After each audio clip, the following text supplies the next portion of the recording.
엊그제 검찰총장하고 엊그제 대법관하고 엊그제 감사원장하고 엊그제 경제부총리 한 작자들이 대선에 나온다고 탁 나와서 이 지랄을 하고 있다 이거예요. 예. 이게 한국이라는 나라의 정치와 이게 상권 분립을 망가뜨리는 원흉이 될 수밖에 없어요.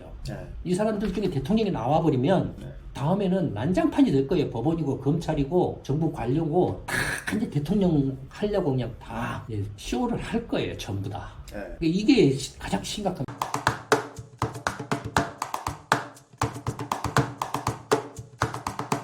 그 다음에 또 이제 결정적인 거, 이런 거 저런 거 다 제껴놓고라도 예. 한국 민주주의나 한국 정치를 완전히 이제 망가뜨려버리는 원흉이 될 거예요. 윤석열이나 최재형이나 김동연 이런 사람들이 한국 정치하고 한국 민주주의를 아예 상권 분립을 망가뜨려버리는 원흉이 될 거예요. 예. 왜냐하면 봐보세요. 윤석열이 어떤 사람입니까? 검찰총장 출신이잖아요. 예. 최재형은 또 어떤 사람이죠? 대법관에서 감사원장 한 사람, 대법관이에요. 예. 상권 분립이 뭐죠? 다 입법, 사법, 행정, 사법, 사법이 행정. 예. 따로따로 이렇게 서로 상호 견제와 균형에 의해서 이렇게 독립적인 어떤 기능을 해서 이렇게 견제와 균형 하에서 쓰는 효과를 내는 거잖아요. 예. 근데 엊그저께 검찰총장하고 엊그저께 대법관하고 엊그저께 감사원장하고 엊그저께 경제부총리 한 사람이 입법, 행정, 사법부나 이런 쪽에 그러니까 윤석열과 최재형은 사법부 쪽에 있는 사람이죠.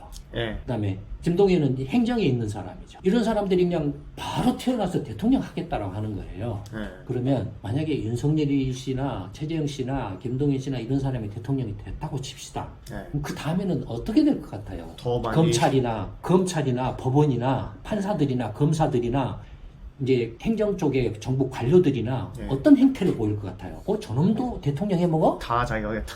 나도 해먹을 수 있겠네? 그러면 이제 검사고 법원 판사고 정부 관료들이고 전부 다 자기 이제 대통령이 해먹으려고 이제 무슨 수사하고 판결이고 뭐고 간에 다 개판이 돼버려요. 개판이 돼버리게 돼 있어요. 정치적으로 다. 예, 전부 이제 저놈이 대통령 해먹었네? 나도 대통령 해먹을 수 있겠네? 이렇게 돼버려요. 그럼 자기 자리에서 이제 무슨 입법, 행정, 사법이 상권 분립이고 없어 이제 개나버리고 없어져 버려요. 예. 이 세 사람이 지금 한국 정치나 한국 민주주의를 망가뜨린 결정타를 날리는 원흉이 될 거예요. 예. 만약에 이 사람들 중에 대통령이 나오면은 관료가 이런 대통령이 돼버리면은 관료든 검사 출신이든 판사 출신이든 대통령이 되면은 그것도 미국 같은 경우는 미국이나 유럽 선진국의 경우에는 이런 특히 사법 출신이나 행정 출신이 대통령에 나가질 않아요. 이렇게 법으로 금지하거나 아니면은 관례로 금하거나 자기 스스로가 안 하거나 그래요. 네. 그다음에 다시 그러니까 대통령 출마. 네. 대통령 출마만이 아니라 그러니까 입법, 행정, 사법에 다 분야에 진출하는 것 자체를 금하거나 또는 자제하거나 스스로 억제하거나 스스로 자제하거나 그래요. 그러니까 검사 출신이나 검찰총장이 행정으로 오거나 법원으로 간다든지 판사가 검사로 오거나 아니면은 행정으로 온다든지 하는 걸 억제하거나 자제하거나 또는 행정 관료가 검사나 법원으로 간다 이런 걸 이렇게 막 금해요. 네. 이 상권 분립이 현실적인 어떤 뭐라 할까요? 가장 단순하면서도 실체적인 어떤 상권 분립의 형태예요. 정말로 어쩔 수 없이 가야 될 때, 심지어는 미국 같은 경우는 어떠냐면 지금 이제 미국의 바이든 정부의 국방장관 있죠. 예. 국방장관이 이제 원래 미사일도 하다가 미 통합 합참 사령관이었어요. 합참 본부장이에요. 근데 이 사람이 이제 국방장관으로 임명을 하려고 하다 보니 걸렸어요. 무엇에 걸렸냐면 뭐가 안 된다고.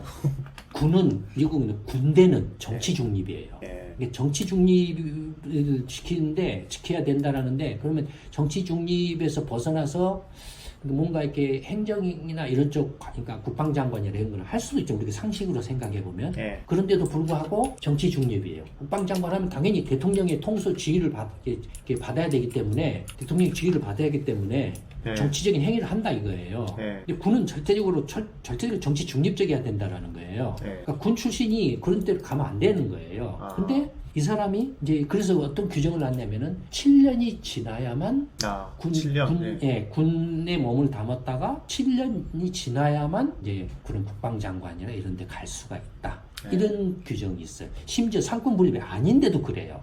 아닌데도 그래요. 그러니까 이 사람은 통합본부장 사령관에서 이렇게 옷을 벗은 지 4년밖에 안 됐어요. 아, 4년밖에 안 됐는데 7년을 경과해야 되는, 그래서 문제가 된 거예요, 이 사람이. 국방장관 임명이. 4년이면 괜찮을 것 같은데도. 그러니까 그렇게 네. 이렇게 상권 분립이나 정치적 중립성이 요하는 어떤 조직의 정치적 중립성을 그렇게 중요시한다 이거예요. 네. 그 정도로. 근데 지금 한국의 경우에는 이게 엊그제 검찰총장하고 엊그제 대법관하고 엊그제 감사원장하고 엊그제 경제부총리 한 작자들이 대선에 나온다고 딱 나와서 이 지랄을 하고 있다 이거예요. 네. 이게 한국이라는 나라의 정치와 이게 상권 분립을 망가뜨리는 원흉이 될 수밖에 없어요. 네. 이 사람들 중에 대통령이 나와버리면 네. 다음에는 난장판이 될 거예요. 법원이고 검찰이고 정부 관료고 다 이제 대통령 하려고 그냥 다 이제 쇼를 할 거예요. 전부 다. 네. 이게 가장 심각한, 이 이야기를 사실은 제가 처음부터 계속 하고 싶은, 이 이야기를 하고 싶은 게, 이걸 윤석열이나 최정희나 김동연 이런 사람들이 떠들 때 사실 이건 예전에 노무현 정권 때부터 제가 이걸 우려를 해왔었어요. 네. 그래서 관료들이. 제가 관료 정권이다, 노무현 정권은 네. 관료들을 이렇게 국회 보내고 총동원 시켜 국회 보내고 유엔 사무총장까지 만들어내고 네. 할 정도로 관료공화국이 만들어버렸다. 노무현 정권의 최대 실정 중에 하나가 관료공화국을 만들어버린 거다. 그 굉장히 제가 비판을 계속 했었잖아요. 예. 그러니까 그때부터 그런 것들을 우려해왔는데 지금 이제 이런 상황이 벌어진 네. 거예요. 이제 대통령이 되겠다고. 예. 여기에 대해서 이른바 이제 뭐 SNS, 페이스북이라든지 뭐 유튜브라든지 뭐 이제 인터넷이라든지 이런 데서 이른바 이제 그 문재인 정권이나 더불어민주당에 대해서 이런 내로남불의 위선과 기만과 거짓과 사기와 조작과 정말로 그 반민주적 작태, 헌법을 이렇게 유린하는 그런 행태에 대해서 분노하는 이른바 오피니언 리더들이 있잖아요. 정치 평론가라든지 어떤 정치 컨설턴트라든지 아니면은 어떤 나름대로의 어떤 그 오피니언 리더들이 있잖아요. 각 분야별로 무슨 전문가 계층이라든지 이런저런 사람들이 있잖아요. 이 사람들의 이런 사람들 또는 상당수의 일반 국민들의 생각이 워낙에 문재인 정권과 더불어민주당의 개판이어서 일단 이놈들부터 먼저 몰아내야 돼. 근데 이놈들을 뭐 어떻게 하면 몰아낼 것인가? 국민의힘은 이건 정말로 이제 논외야. 얘들은 아웃이야 그냥. 근데 이거 어떻게 몰아내야 되지? 윤석열이야. 윤석열인데 이 사람이 이런 식의 이제 국민의 이런 그 위험을 안는 폭탄을 안고 있는 사람이었어요, 사실은. 근데 그런 걸 인식을 잘 못한 것 같아요. 이 폭탄을 안고 있다는 사실을. 국민들이. 그런 오피니언 리더 계층들이나 상당수 국민들이 이 사람들이 안고 있는 그 한국 정치나 한국 민주주의에 얼마나 그 위험한가에 대한 그 위험성에 대해서 이 인식을 잘 이렇게 제대로 인식을 못한 것 같은 느낌을 굉장히 강하게 받고 있어요, 제가. 그래서 그럼에도 불구하고 제가 이야기를 안 했어요, 지금까지. 안 한 건 윤석열 씨가 제3 세력으로 이렇게 해서 나가면은 기존 정치권을 정리를 하면은 그렇죠. 신당을 만들면은 다 싹쓸이가 될 거라고요. 그러면은 그때 그런 위험 요소들을 제거할 수 있는데 통제하면 된다 이거예요. 그때. 근데 지금 이런 위험 요소들을 안고 있는 상태에서 이제 국민의힘으로 가버렸어요. 가버렸기 때문에 이제 더욱더 이제 문제가 심각해진 거예요. 그래서 일반 그런 뭐 나름대로의 오피니언 리더 계층들이나 상당수 일본 국민들이 어쨌든 간에 문재인 정권과 더불어민주당은 이렇게 이놈들을 전부 혼을 내줘서 한번 몰아내야 돼. 이놈들을 한번 이렇게 몰아내야 돼. 이런 생각이 굉장히 이제 강한 것 같아요. 근데 저도 물론 그래요. 어쨌든 간에 당장에 문재인 정권이나 더불어민주당 이놈들을 어떻게든 간에 혼을 내서 이렇게 전부 쫓아내야 돼요. 쫓아내야 되는데 그렇다고 그래서 쫓아내야 되지만은 그렇다고 그래서 그와 비슷하거나 그 이상의 더 위험한 그걸 가지고 이걸 쫓아내야 되느냐 이거예요. 지금 이제 그런 딜레마에 빠져버렸어요. 지금 선택지가 없어져 버렸어요. 지금. 그나마 제3 세력을 만들었더라면은 그나마 이런 오피니언 리더 계층들이나 상식있는 일반 국민들이 그런 그 윤석열 씨가 대통령이 됐을 때 발생할 수 있는 위험들을 통제를 하면 되는 거예요. 근데 이제는 국민의힘으로 가버렸어요. 국민의힘, 그러니까 윤석열 기본으로도 문제는 있지만 국민의힘으로 갔기 때문에 이제 방법이 없는.